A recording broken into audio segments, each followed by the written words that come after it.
Om Swastiastu. Halo semuanya, perkenalkan nama saya Niputu Dewi Anjali, presensi 20 dengan NIM 2311031314. Saya dari kelas B1 Denpasar dengan jurusan Pendidikan Guru Sekolah Dasar, Fakultas Dharma Acarya, Universitas Hindu Negeri Igusti Bagus Sugriwo Denpasar. Baik, adik dipersilahkan memperkenalkan dirinya. Perkenalkan, nama saya Nikema Meli Mulyati. Saya duduk di bangku kelas 5 SD 5 Kutampi. Adapun tujuan saya membuat video ini adalah untuk memenuhi tugas UTS mata kuliah Mapel IPS SD. Dosen pengampu Bapak Iketut Manik Astajaya, SAG MPD. Baik, Meli, bagaimana kabarnya hari ini? Baik, Bu. Apakah sudah bersyukur hari ini? Sudah, Bu. Oke, bagus sekali. Nah, kita jangan lupa untuk terus bersyukur kepada Ide Sang Yang Widiwasa atau Tuhan Yang Maha Esa atas berkat yang telah diberikan kepada kita sebagai umat manusia. Nah, tentunya kita juga harus bersyukur karena lahir dan tumbuh di Indonesia, khususnya di Pulau Bali. Nah, Meli tahu nggak kenapa kita harus bersyukur bisa menjadi warga Bali? Karena Pulau Bali itu terkenal kan, Bu? Iya, karena Pulau Bali itu terkenal. Nah, itu adalah salah satu alasannya.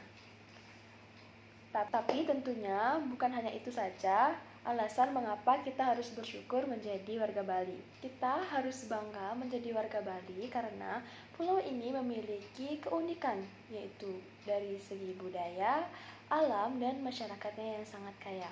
Bali memiliki keindahan alam yang luar biasa, mulai dari pantai-pantai yang berpasir putih hingga gunung berapi yang masih aktif hingga saat kini. Nah, keindahan alam ini menjadi daya tarik utama bagi para wisatawan lokal dan mancanegara, serta dapat menjadi sumber pendapatan bagi masyarakat Bali. Selain itu, Bali memiliki kekayaan budaya yang unik dan beragam, dengan berbagai tradisi, upacara adat, seni tari, dan musik gamelan, dan kerajinan tangan. Budaya Bali ini telah diakui oleh dunia dan menjadi daya tarik utama bagi para wisatawan. Masyarakat Bali juga dikenal sangat ramah tamah dan toleran terhadap perbedaan, termasuk perbedaan agama, suku, dan budaya. Toleransi yang tinggi ini dapat menciptakan suasana yang damai dan harmonis di Bali. Selain itu, masyarakat Bali juga dikenal memiliki semangat gotong royong yang kuat, yaitu sikap saling membantu dan bekerja sama untuk mencapai tujuan bersama. Nah, semangat gotong royong ini sangat penting dalam menjaga kelestarian lingkungan, budaya, dan kehidupan sosial di Bali.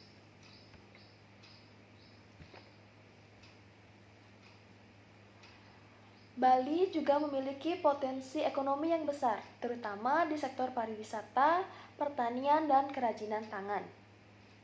Nah, sebagai warga Bali, kita memiliki kesempatan untuk mengembangkan potensi ekonomi ini dan meningkatkan kesejahteraan masyarakat. Dan Bali juga memiliki kearifan lokal yang sangat kaya seperti sistem irigasi subak, sistem pertanian yang berkelanjutan, dan tradisi menjaga lingkungan. Nah, tentunya dengan semua kelebihan ini, kita harus bangga menjadi warga Bali dan berkontribusi dalam menjaga dan mengembangkan pulau ini agar tetap indah, makmur, dan lestari.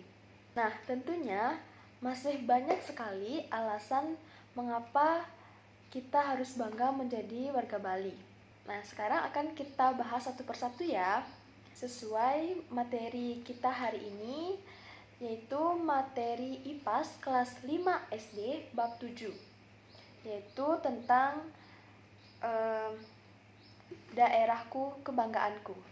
Baik, topik yang akan kita bahas pada kali ini adalah topik A, yaitu seperti apakah budaya daerahku. Nah, tujuan pembelajaran pada hari ini adalah yang pertama, untuk mengetahui apa itu warisan budaya.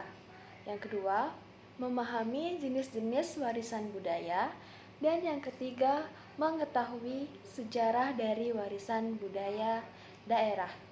Nah, sebelum itu, di sini Ibu akan menjelaskan mengenai pengertian budaya.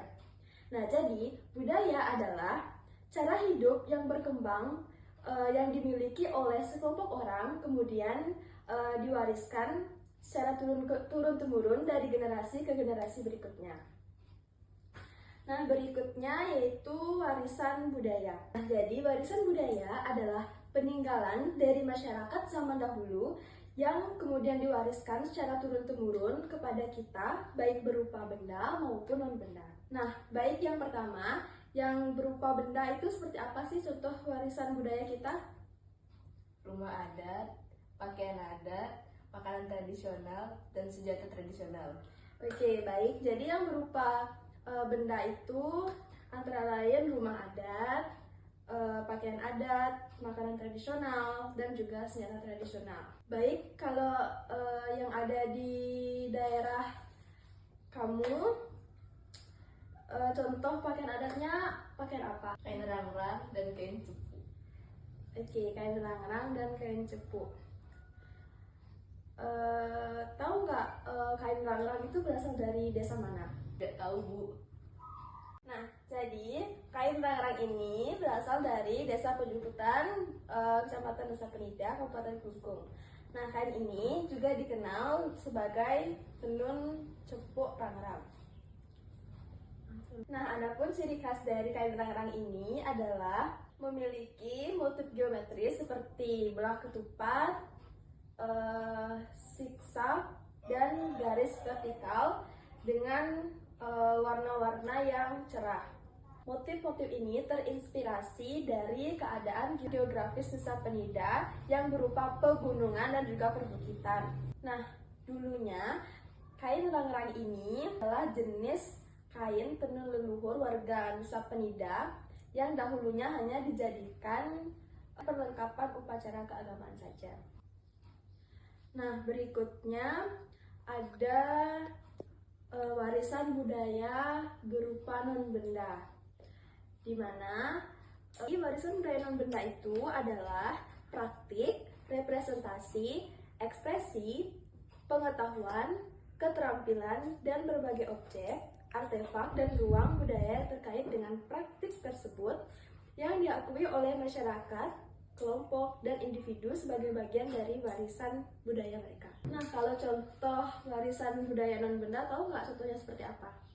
Tarian, bahasa, sastra, dan tradisi.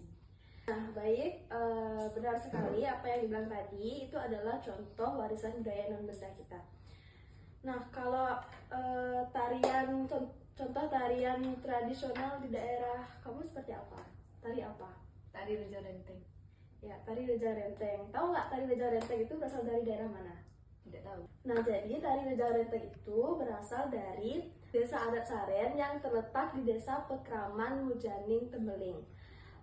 Desa dinas yaitu Desa Batu Madeg, Nusa Penida.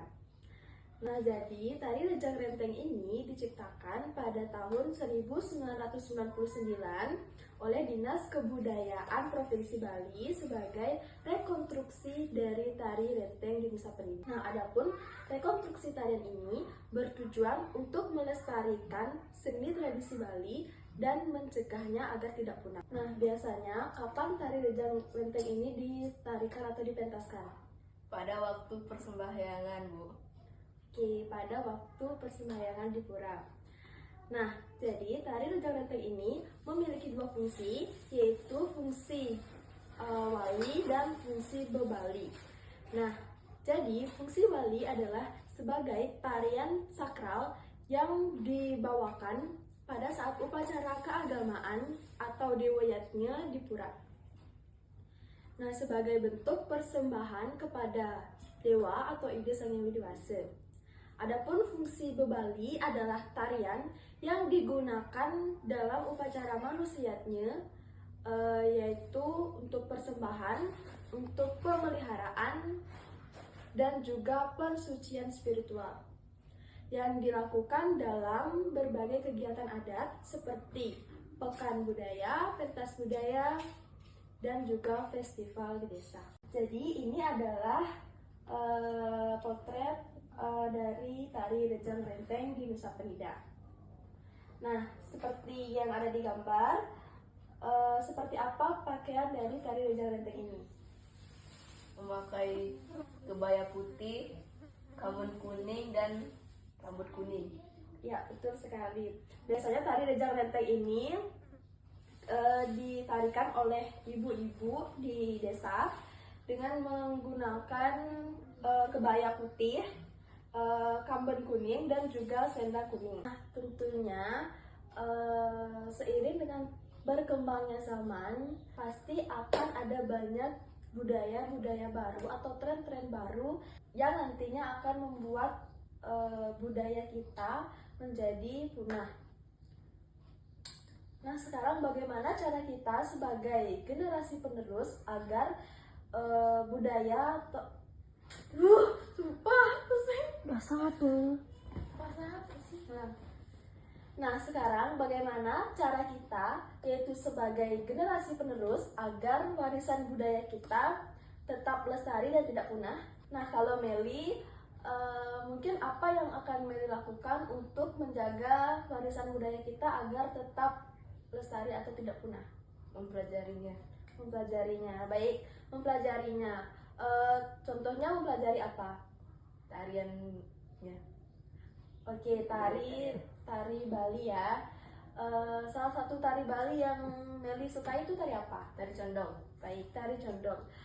Nah, jadi itu adalah salah satu cara bagaimana kita sebagai generasi penerus dalam melestarikan budaya kita.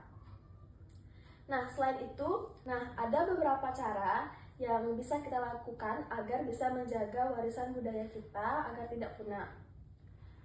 Nah, di antaranya adalah memperkenalkan budaya kepada orang lain baik di dalam maupun di luar negeri. Berikutnya, mengikuti kegiatan kebudayaan. Contohnya seperti festival, pameran, dan juga pertunjukan seni lainnya. Berikutnya ada seperti yang Meli bilang tadi, yaitu mempelajari tarian, alat musik, dan warisan budaya lainnya.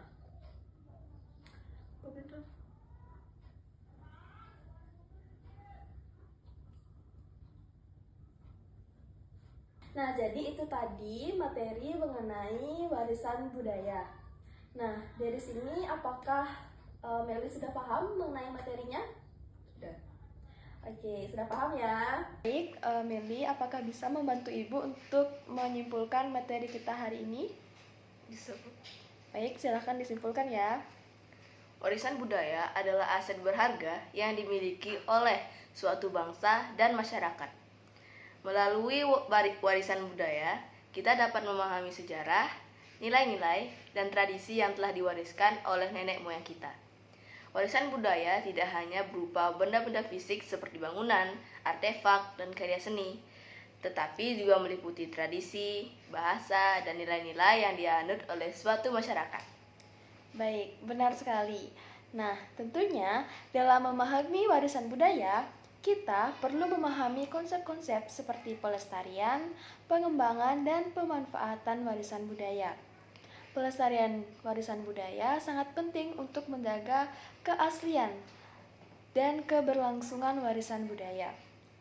Nah, pengembangan warisan budaya dapat dilakukan melalui penelitian, pendidikan, dan promosi. Pemanfaatan warisan budaya dapat dilakukan melalui pariwisata, ekonomi kreatif, dan kegiatan lainnya. Warisan budaya juga memiliki peran penting dalam membangun identitas dan kesadaran masyarakat. Melalui warisan budaya, kita dapat memahami siapa kita, di mana kita berasal, dan apa yang kita nilai. Warisan budaya juga dapat menjadi sumber inspirasi dan kreativitas bagi masyarakat. Nah, dalam menghadapi tantangan globalisasi dan modernisasi, warisan budaya perlu dilestarikan dan dikembangkan agar tidak hilang dan terlupakan. Nah, oleh karena itu, kita perlu melakukan upaya-upaya pelestarian dan pengembangan warisan budaya melalui berbagai cara, seperti pendidikan, penelitian, dan promosi. Dengan memahami dan melestarikan warisan budaya, kita dapat membangun masyarakat yang lebih sadar akan nilai-nilai dan tradisi yang dianutnya. Nah, warisan budaya juga dapat menjadi sumber kekuatan dan inspirasi bagi masyarakat dalam menghadapi tantangan dan perubahan zaman. Indonesia merupakan negara yang memiliki beragam budaya. Namun, perlu diingat ya bahwa perbedaan atau keberagaman budaya seharusnya tidak memisahkan kita. Namun, sebaliknya, dengan adanya warisan budaya yang beragam, seharusnya itu dapat membuat kita menjadi bangga sebagai warga negara Indonesia dan tetap bersatu, tidak terpecah belah. Sesuai dengan bunyi semboyan Bhinneka Tunggal Ika, yaitu berbeda-beda tetapi tetap satu jua. Baik, Meli, bagaimana? Apakah sudah paham dengan materinya? Sudah, Bu. Baik, karena sudah paham, maka kita akhiri pembelajaran hari ini ya. Ibu tutup dengan Parama Santi. Om Santi Santi Santi Om.